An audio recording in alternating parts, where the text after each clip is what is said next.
I remember it like it was yesterday. The scent of pine and earth filled my nostrils as I laced up my boots and adjusted my backpack.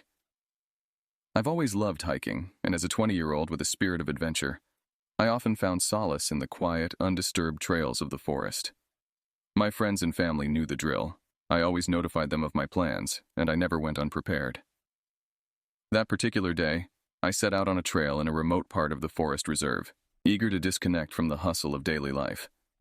The path was supposed to be serene, a chance to reconnect with nature.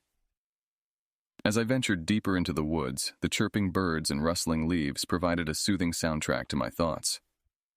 About 2 hours in, I noticed a man stumbling through the trees ahead. His clothes were dirty, and he looked disoriented. Concerned, I approached him, asking if he needed help. He seemed relieved, almost too much so, and quickly told me he was looking for his wife who had wandered off the trail. He begged me to help him find her, his eyes wide with desperation. Something about him felt off, but I couldn't just leave him there. I agreed to help, thinking it wouldn't take long. We walked together, his erratic behavior making me increasingly uneasy. He kept glancing at me, his eyes darting around as if expecting something to jump out at us. The further we went, the more isolated the trail became. About an hour later, we reached a particularly dense part of the forest. Suddenly, his demeanor changed. He grabbed my arm, his grip tight and painful.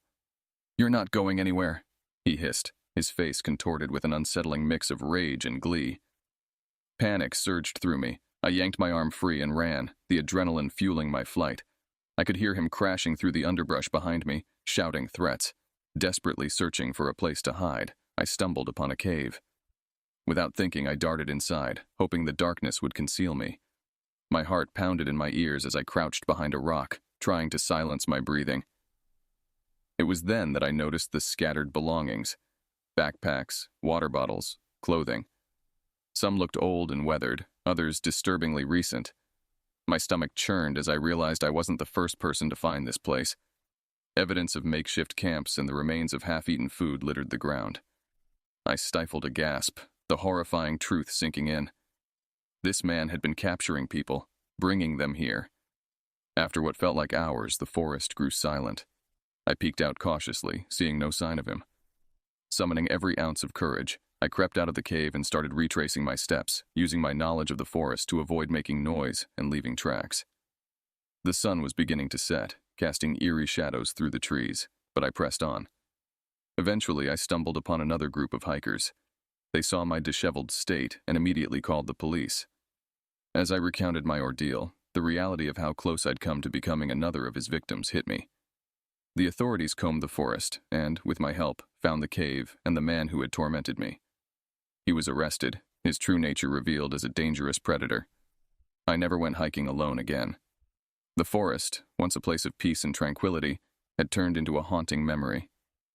Every rustle of leaves, every crack of a twig, reminded me of that day. I still love nature, but the innocence of those solo hikes is gone, replaced by a sobering awareness of the dangers lurking where you least expect them. Man, let me tell you about this insane experience my fiancé and I had last year. We were planning our wedding and trying to save every penny, so we found this super cheap apartment downtown.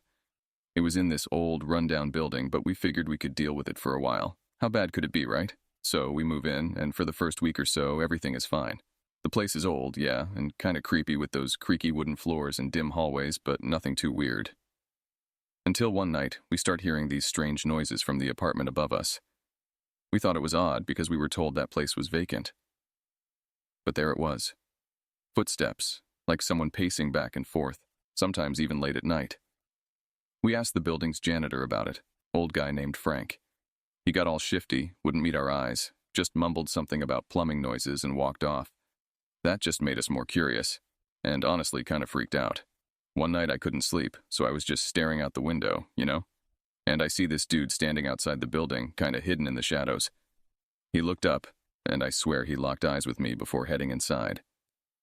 I nudged my fiancé awake, and we watched as he went straight up to the supposedly empty apartment above us. At this point, we were beyond spooked. We decided we needed to find out what was going on. So, a couple nights later, we waited until we were sure the guy was out. We snuck upstairs and jimmied the lock on the door.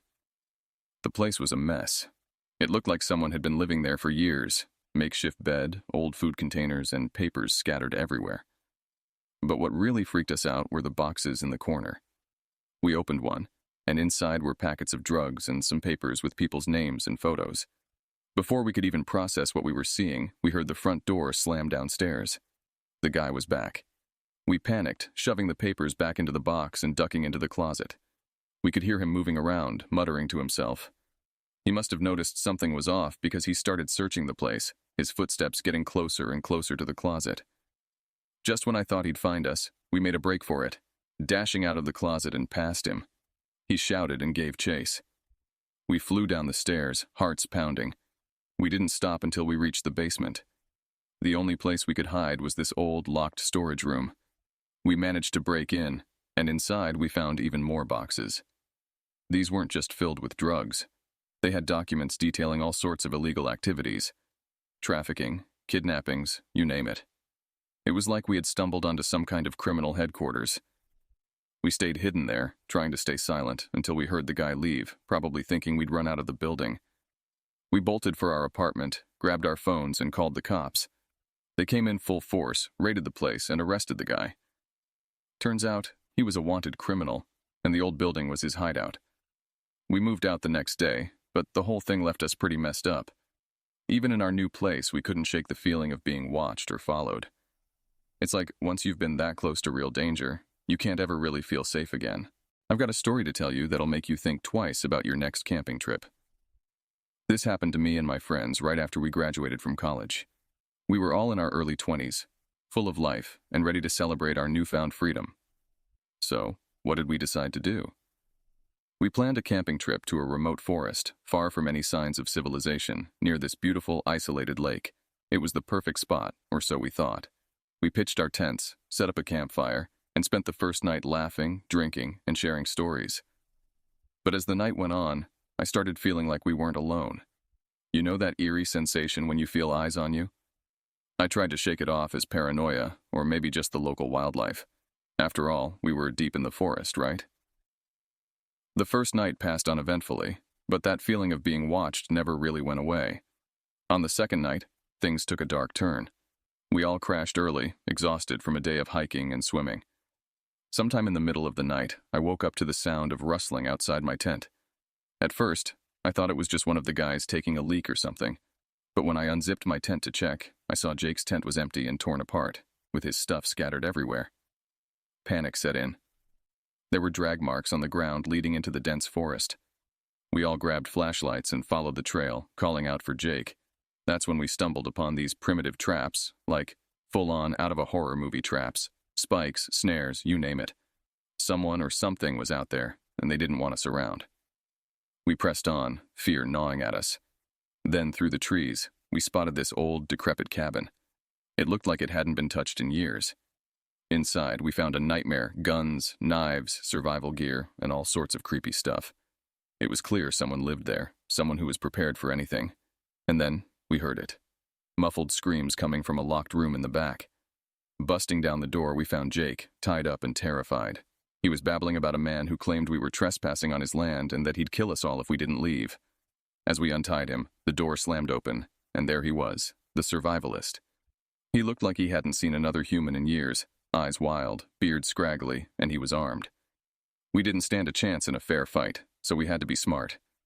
While some of us distracted him, the rest managed to free Jake and grabbed whatever we could use as weapons. It was chaos, shouting, scuffling, the sounds of struggle echoing through the forest. We somehow overpowered him, but not without a fight. He cut Dan pretty badly with a knife, and Mike got knocked out cold. With the survivalist subdued, we tied him up using the ropes we found in his cabin. Our first thought was to get the hell out of there, but we knew we couldn't leave him behind to possibly come after us. So we hiked back to our camp, practically carrying Mike, and called the authorities on a satellite phone we brought for emergencies. The wait for the cops felt like forever. We kept a close eye on the survivalist, who was thrashing around and shouting all sorts of crazy stuff about how we were intruding and ruining his home. When the authorities finally arrived, they took one look at the scene and knew we weren't making this up. They arrested the guy and took statements from all of us. Physically, we were battered but alive. Psychologically, though, that night left scars. We all went our separate ways after the incident, and our once strong friendship started to crumble. The trauma of that night haunted us, especially when we tried to sleep. Every creak in the house, every rustle of leaves outside, brought back the terror of being hunted in the woods. A few months later, I heard from Dan. He said the survivalist was some kind of hermit who'd been living off the grid for years, convinced that the government or society was out to get him. They found all sorts of disturbing stuff in his cabin, journals detailing his observations of intruders, traps he'd set up around his territory, and even a list of people he believed had trespassed over the years. To this day, I can't go camping without thinking about that trip. The forest, which used to seem so inviting and serene, now feels like it's hiding 1,000 eyes. So if you're ever out in the woods and feel like you're being watched, trust your gut and get out of there. You never know who or what might be lurking just beyond the trees. And that, my friends, is why I haven't been camping since.